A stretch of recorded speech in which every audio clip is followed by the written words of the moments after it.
So if you've been with us, you know we've been journeying through the book of Kings really from the beginning of January, and we've only got a couple weeks left. There is light at the end of the tunnel, even though the book doesn't end in a happy place. But today we're looking at the life and reality of King Hezekiah of the southern kingdom of Judah. So let me set the stage again, and then we'll read the scriptures together. Last week, we saw the northern kingdom of Israel go into exile once and for all, into the Assyrian Empire. So now, for the rest of the book, we're going to be focused on the southern kingdom. That's all that's left of Israel. And if you remember, 2 weeks ago, this was the last time we talked about the southern kingdom, it was King Ahaz. Remember him at all? And King Ahaz was a horrible king.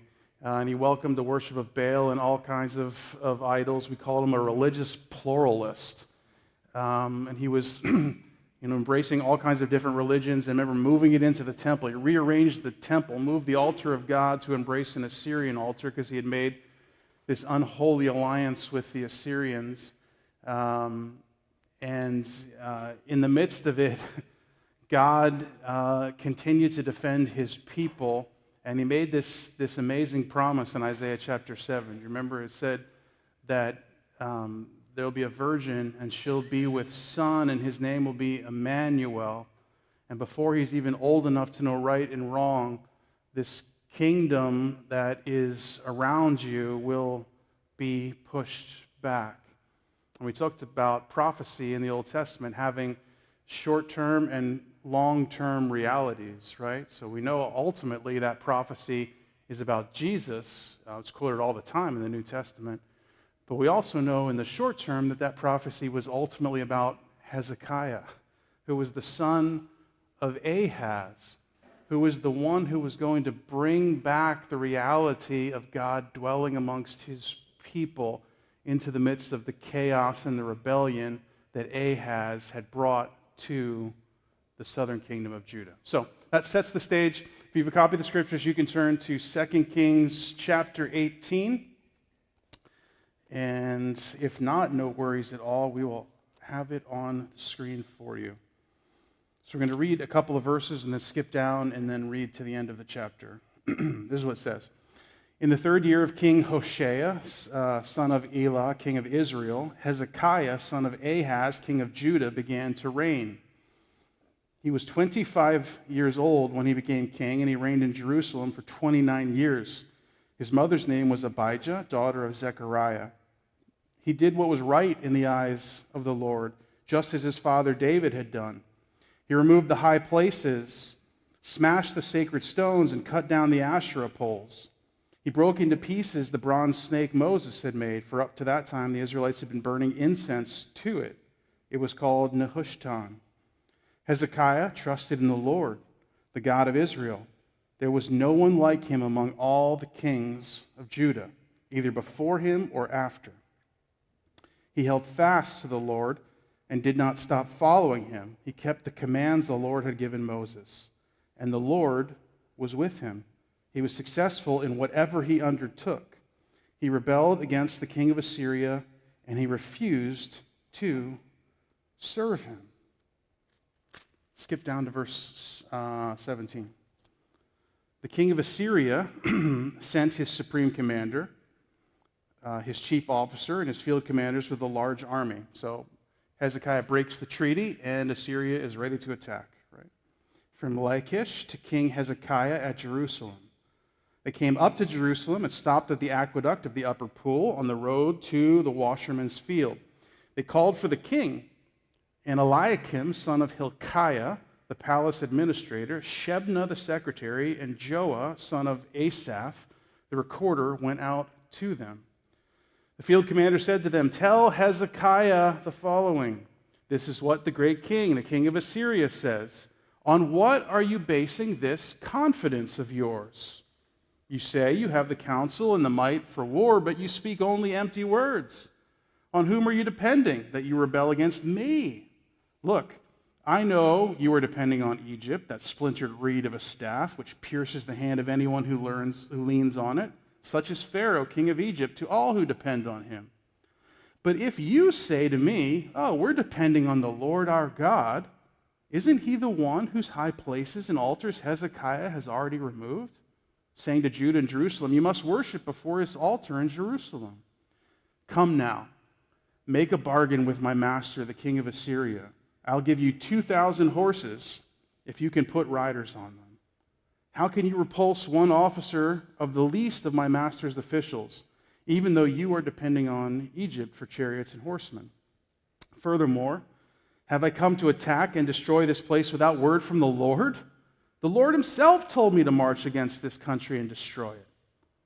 Then Eliakim, son of Hilkiah, Shebna, and Joah said to the field commander, please don't speak to your servants in Aramaic, since we understand it.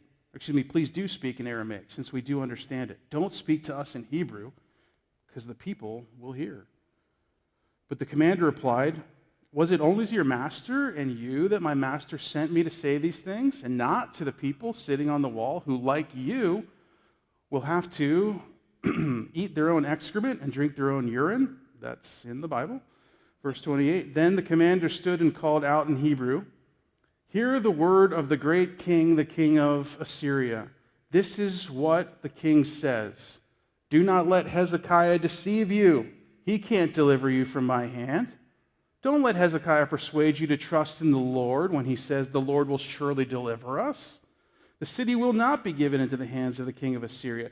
Do not listen to Hezekiah. This is what the king of Assyria says. Make peace with me and come out to me.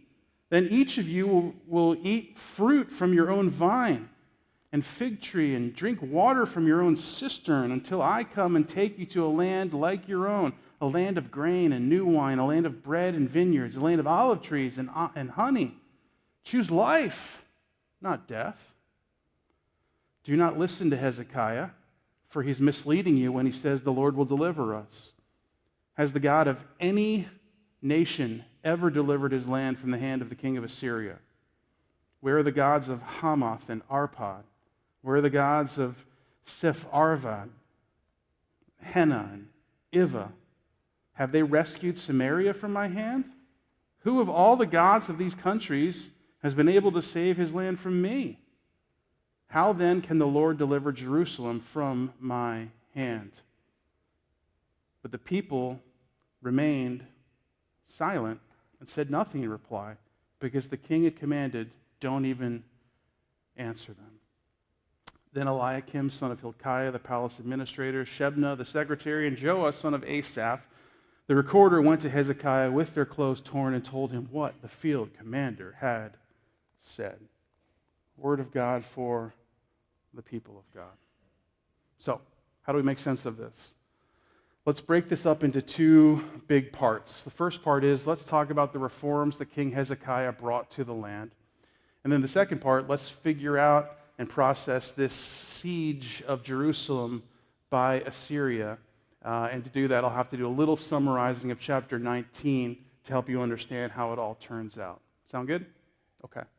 So Hezekiah is the near-term fulfillment of this reality of Emmanuel, God again with his people, delivering them from the chaos and corruption and distress of the rule of Ahaz. And we see Hezekiah live into this reality. What are we told that he does? So he removes the sacred stones. Well, at first blush, that might not make a lot of sense, but we've been reading Kings for a while now. And we know the sacred stones have everything to do with the worship of Baal. And so they're getting rid of these artifacts, these relics, these religious objects for foreign worship, as well as the poles, which is the Asherah poles, all in this worship of Baal. He's cleansing it out. But he doesn't stop there. He goes even further. He does the thing that we constantly, if you remember, are being told that everyone failed to do. Remember, everyone's like, he was a good king, except for Hezekiah, though, he was a good king, and he got rid of all the high places. He cleansed the land of all the false worship and redirected all of the worship to the temple, the dwelling place of the only God. He radically reestablished and reordered the people's identity around their God, This is huge.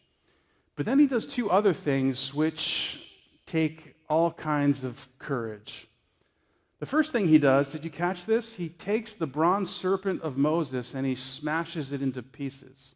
Now again, at first blush, if you're not familiar with the Old Testament narrative, you think, well, that's interesting, but who cares? Well, that bronze serpent was a highly esteemed possession of the people of God. There's a story in the book of Numbers where the rebellious Israelites are being dealt with by God by poisonous snakes. And ultimately, God tells Moses to raise up a bronze serpent in the land, amongst the people, and that anyone who looks upon it will be healed from the poisonous bites that they have accumulated in the midst of their disobedience. It was a means by which God provided mercy and grace and rescue and deliverance. And it was a significant identity to the people of God, so much so that in John chapter 3, Jesus is equated with the bronze serpent being lifted up amongst the people. But somewhere along the line, as religious people are apt to do, they took this thing that helped them remember something and instead elevated it to an object of worship. That is, instead of the bronze serpent helping the people remember God as their rescuer, now they were offering incense and worship to the bronze serpent. This is a classic religious thing to do. In fact, all of us, if we're not careful, can fall into this kind of trap too. We elevate our personal experiences of worship over the God who we intend to worship. That's happening all across the evangelical church today, let alone routines and rites and things that are elevated above where they're meant to be. But can you imagine being the king who takes this tool of Moses, the great hero of the people, and shattering it in front of him? I mean, talk about the audacity and the courage to do that. I mean, this is probably not a one-to-one example, but at some level, would it be something like breaking into the National Archives, if that's even where this thing is, finding the Declaration of Independence, and shredding it to pieces, right? Or something like this. I mean, this is a huge deal. And yet he's doing it. Why? Because his whole move is to bring the closeness of God into the proximity of the people, Emmanuel, God with them. And to do that, he needs to remove all the things that stand in the way. The last thing, of course, that stands in the way is Assyria, with whom his father had made this unholy alliance. But Hezekiah breaks the alliance and says, no, God will be our only defender again. Now we have to pause and ask ourselves, how does he do something like this? What is it that allows a human being to exert this kind of courageous faith? Because to do that to the greatest power in the world certainly meant his earthly demise. And to break this religious relic in front of the people probably would have meant his demise as well. What enables him to do that? Well, in verse 5 and 6, I believe it are, we're told two statements about Hezekiah. The first is that he trusted in the Lord, and the second is that he held fast to the Lord. And these are two verbs that are super key in helping us understand. This word trust is the same word that's going to get used a little later in the story when the Assyrians come to mock him. And they say, where is it that this trust that you have comes from? But later on it's translated confidence in the NIV. Where is it that this confidence that you have comes from? Same word. So we could rightly translate it here. He had confidence in the Lord. That's the issue that's being spoken about here.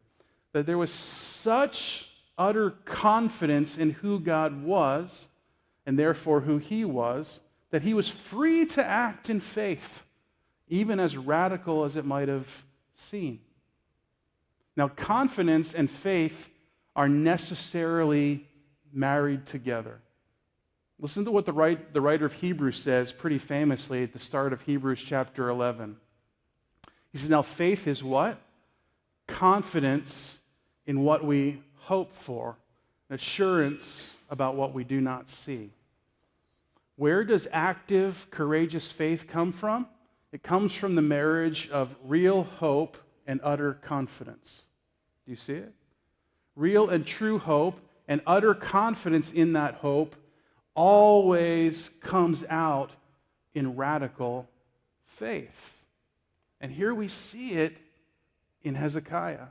But it's not just that he was confident in the Lord, it's that he held fast to him. And this word is fascinating too. Do you know where else it's used in Scripture? It's used in Genesis chapter 2. What a weird place, you say. Yeah, it is a weird place. Here's how it's used there. It says, and the man and the wife they'll cling to each other. They'll leave their mother and their father, and they'll cling to each other. They'll hold fast to each other. It's this essence of love and persistence and an utter commitment to something that separates a union from all other unions. Does it make sense? So what is it that enables the faith of Hezekiah in this moment? It's his confidence and his clinging, right? It's his ability to see God for who he is and have utter, unwavering confidence in him, as well as his continued persistence to develop an intimacy with him of love and connection that clings to him in union above any other earthly unions. Friends, this is true for us. We too are called to faith in this world. And sometimes it seems utterly counterintuitive to the way the world is shaping up in front of us. Sometimes we're called to radical, courageous acts of faith, active faith. And it only is possible in the places where we have confidence and a persistent clinging to the one we have confidence in. Now you say, well, that can be challenging. And I say to you, well, actually, most every single act of our life is an act of faith. Faith in who is the question, right? Faith in myself, faith in my abilities, faith in my vocation, faith in my family, faith in my surroundings. And it's not wrong to have faith in some of these things, but you see where our actions come from. So in all these ways, then, we are meant to see Hezekiah as a second coming of David. Right? And the storyteller really wants us to see that. He says he's just like his father, Ahaz. No, he says he's just like his father, David. Well, you got to go way back the line to get to David. But in essence, these two are bookends to this picture of the covenant God has made to the people to put a good king for them. Okay. So he breaks this alliance with Assyria, and it leads to a siege of Jerusalem. And friends, the picture doesn't look good, right? This is the same Assyria who has crushed Aram. It's the same Assyria who has crushed the northern kingdom of Israel, both of whom were far greater than the southern, smaller kingdom of Judah. And now they surround Jerusalem, and it looks like everything is done for. I mean, great act of faith, Hezekiah. We admire you, but here's where, the epic comes into crushing failure. And we see this interesting picture, don't we, where the king sends his lieutenants down, the king of Assyria sends his lieutenants down, and he begins to taunt King Hezekiah. And by taunt, I necessarily mean tempt as well. What does he say to him? He says, listen, where does this crazy confidence of yours come from? And he says, is it Egypt? Could it be Egypt? But he knows it's not Egypt. He says, surely it's not in the Lord your God, is it? And then he begins to try to undercut this confidence, this trust that Hezekiah has in God. And he does a couple of different things to do it, doesn't he? He says, listen, You got rid of all the high places. Are you sure God's even going to hear you? Now, he's got a pluralistic, non-Yahweh view of God, which is necessarily a fickle view of gods who are somewhat indifferent, and you have to really motivate them to get on your side and do the things you need. And he's saying, you got rid of all the ways to motivate this God. He's not going to come through for you. In essence, his view of God is his view of all gods, is that they're indifferent, that they need to be persuaded, that they're out for themselves, not for anyone else, that they withhold good naturally from people. And he says to Hezekiah, that's who God is, isn't he? That's who your God is, isn't he? Can you really trust him to give you everything you need, or might he withhold from you? Then he goes on, and he twists God's words.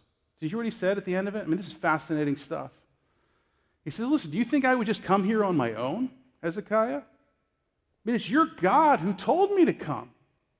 This is what the king of Assyria says to him. Now, that's half true, right? Because did God tell the king of Assyria to attack and invade Judah? No, but he did direct him to attack and invade Aram and Israel to the north. And so he's just twisting that and making it all the more encompassing, hoping that Hezekiah will have decreasing confidence in the word and the covenant that God has made with him. Isn't this so often how the enemy taunts and attacks? And what's more, in our world, which increasingly you hear people randomly say, God told me, here's one more evidence which tells you don't believe them, right? Doesn't mean that some people don't get words from the Lord, but it does mean there is a means and way in which they are administered to the people of God, not just randomly spoken. Amazing. And then, on the heels of attempting to cut at the confidence of Hezekiah, then he delivers the temptation. What does he say? Hey, listen, just get back in an alliance with me and I'll give you 2,000 horses. That's even more than you need. It's like, I'll give you the military might that you need. I'll make you stable again.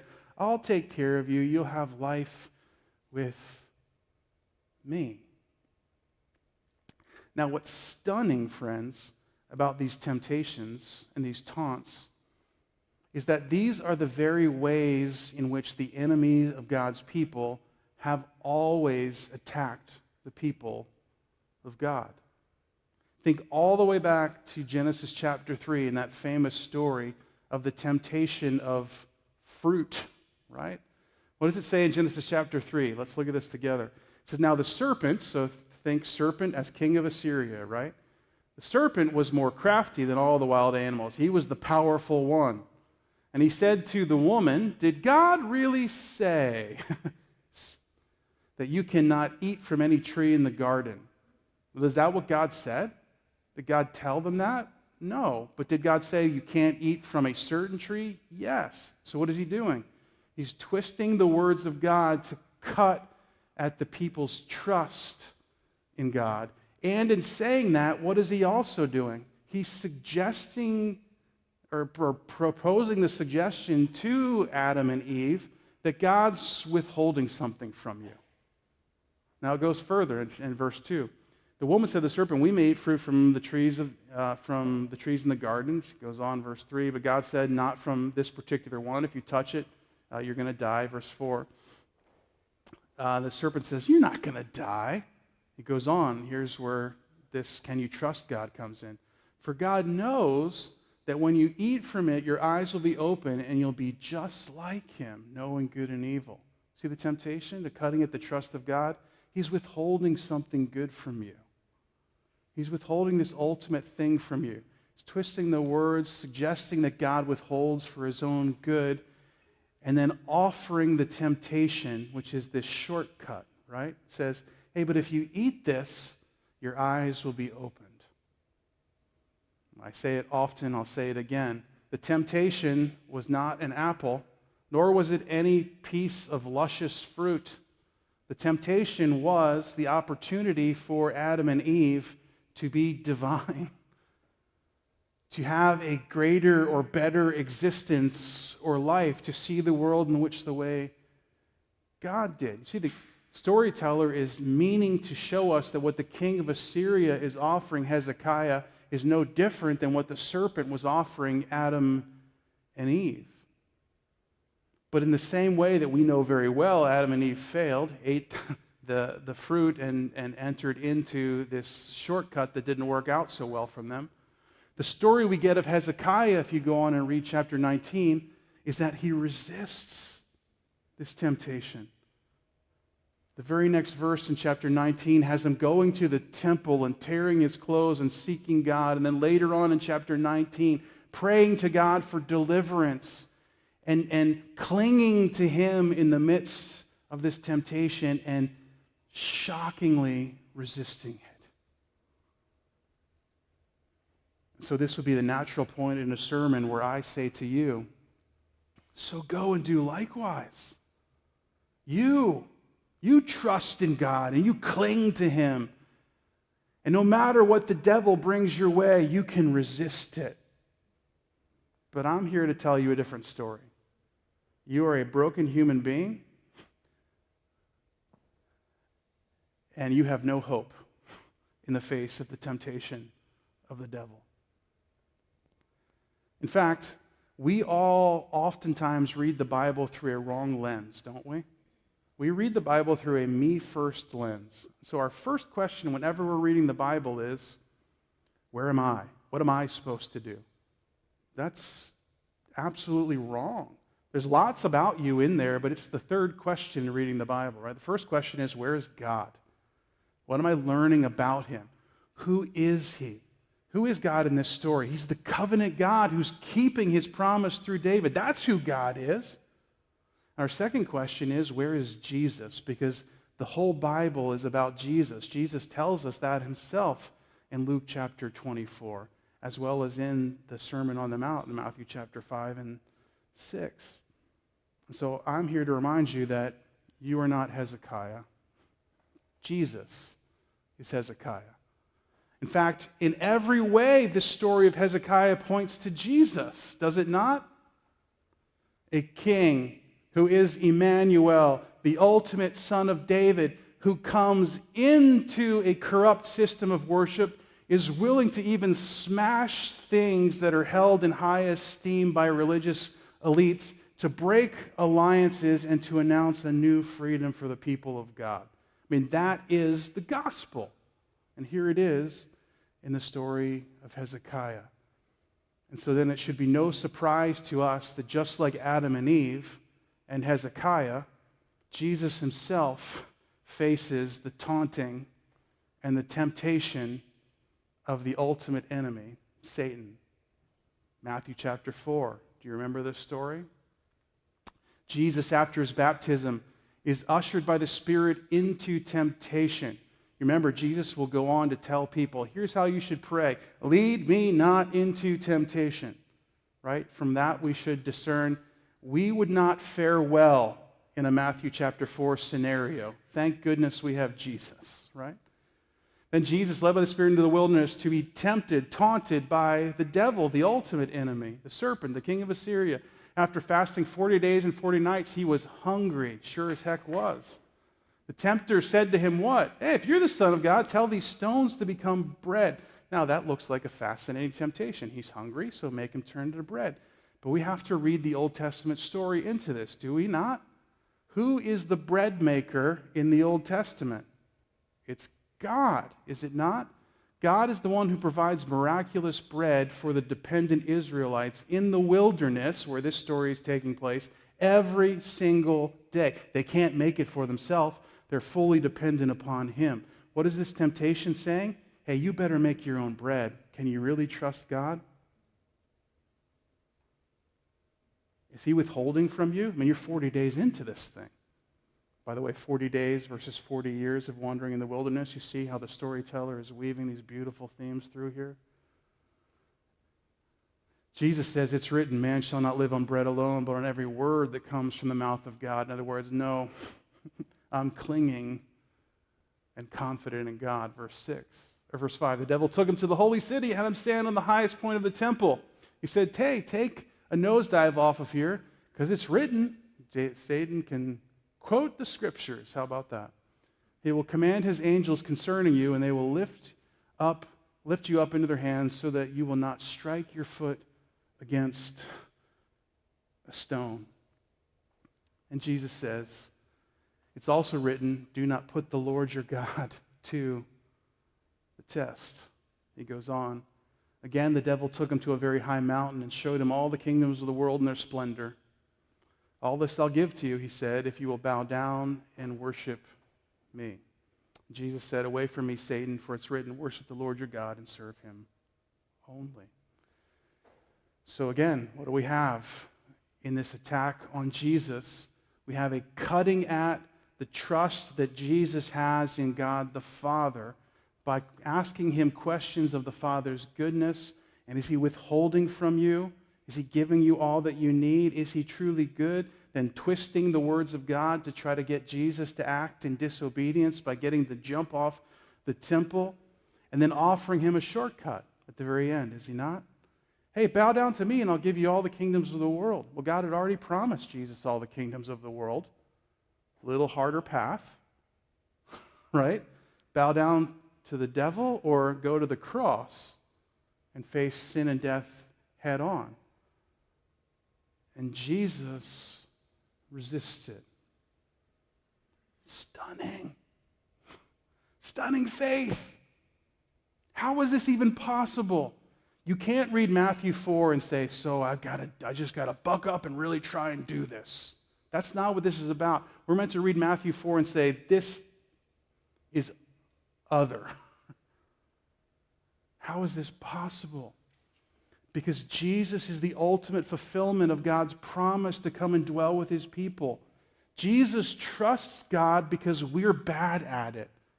Jesus clings to God because we keep clinging to other things. And in so doing, makes a way for us in the very same way that Hezekiah made a way for the nation of Judah into the presence of God on the basis of his faithfulness, not our own. This is the gospel. This is amazing.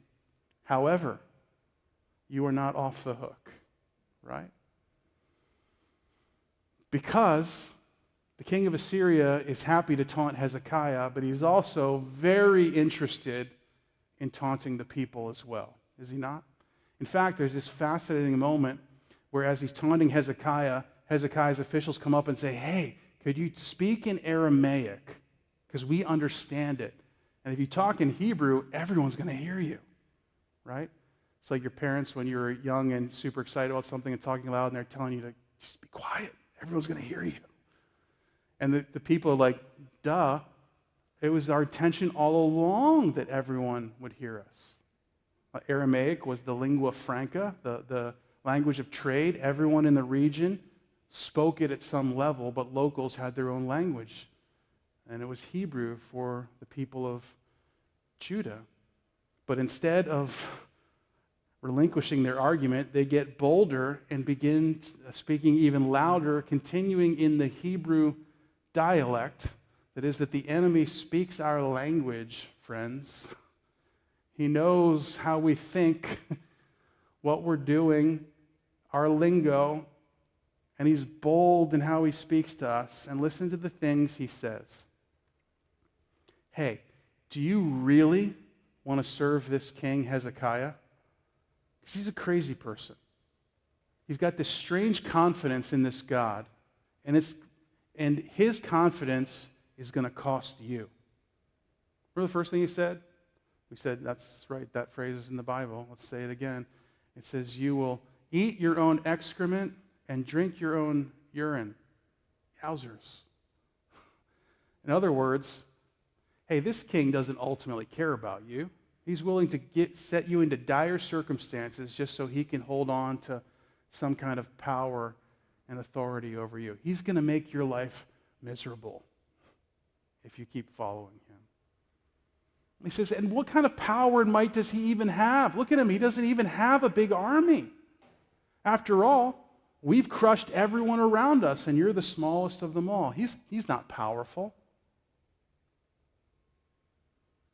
And then, whereas they offered 2,000 horses to Hezekiah, do you hear what he offers to the people? He says, I'll make your land even more prosperous than you've ever known it. Right? There's even that mention of eating fruit from your trees. And then I'm going to even bring you into a land that's even better. And then he has the audacity to say to them, choose life, not death.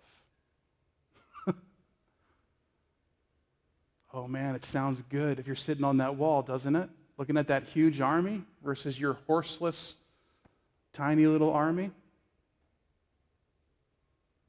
And so is the temptations of the enemy to us, friends.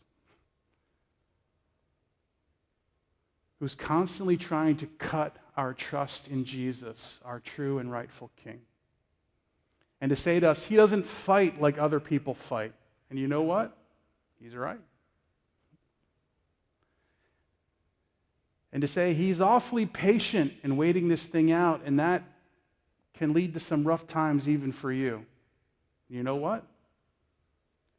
He's right. But the ultimate temptation is not in those two things. It is in which king, the king of Assyria or King Hezekiah, the king of this world or King Jesus, actually leads to life and which actually leads to death. One is a shortcut, and the other is the one who brings true life, because he brings the very presence of God to the people of God. And perhaps the most stunned we should be in this whole chapter is when the people just keep their mouths shut and keep doing their thing. I mean, this is a stunning moment in the story, isn't it? They don't even try to negotiate. They don't even go to Hezekiah and be like, come on, man. It's like they just kept their mouths shut and kept standing guard at the wall. Why? Because that's what the king told them to do. In other words, they have fully deferred to Hezekiah as their rightful king. Friends, Jesus says to you, in this world you will have trouble, but take heart. I have overcome the world. Which king are you bowing your knee to? Where are you placing your faith? Listen, this world and the king of this world, Satan himself, as well as the prince of this world, the flesh that lives in you, are warring against you. They speak your language. They know how you think. They're cutting away at your trust in Jesus, saying he's too patient. He's not really interested in you. He doesn't have your ultimate best at hand. He really can't do the things he said. He's spiritual or otherly. He doesn't fight like these earthly kings fight. He can't offer you in the now what I can offer you in the now. And all of it is lies, and yet it's so attractive to the rebellious nature of our hearts. And there is only one way to fight that battle. And it is to know in decided fashion who Jesus actually is. And to declare him as king every single day before the king of Assyria starts taunting you at the wall. Because what you have not decided before is up for grabs in the moment. It does not mean that you have to go into some massive battle. It means you can remain quiet and keep working the kingdom that God has called you to. Famous story, somewhat unbelievable, but famous. Martin Luther found himself in utter temptation and trial one evening. And it said that he lit a candle and looked into the corner of his room and saw what he perceived to be Satan himself. And in seeing him, it is noted that he said, "Oh, it's just you," and blew out the candle and went to sleep. How is that possible? Because he had decided who was king enough to stop listening to who wasn't king. You, me, we're not Hezekiah. Thank goodness for that. But we do have a king who's even greater than Hezekiah. And we are his people. And we are engaged in a battle in this life.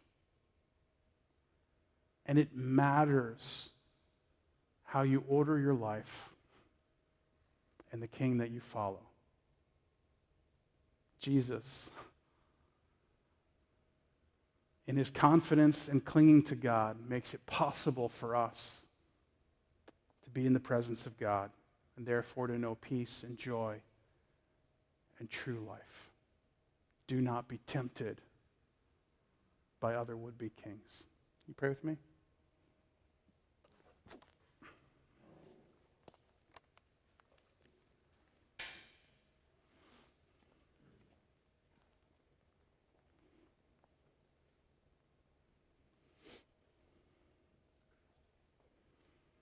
God, the story goes on that in the prayer of Hezekiah to you, you send the prophet Isaiah to him again, and you announce that night the Assyrians will be defeated. And they wake up and 180,000 are dead in their camp and they retreat. And a massive, unexpected victory. We acknowledge that the greatest, most unexpected victory took place in the cross and in the ultimate victory of the resurrection of Christ. That the enemy retreats when we stand with our resurrected Savior. May we be people who know our rightful King and are found in him and are working as agents of his kingdom, even in this challenging, broken, chaotic, battle-filled world. Thank you for the privilege that it is to be your people. Thank you for the joy it is to know your covenant promises.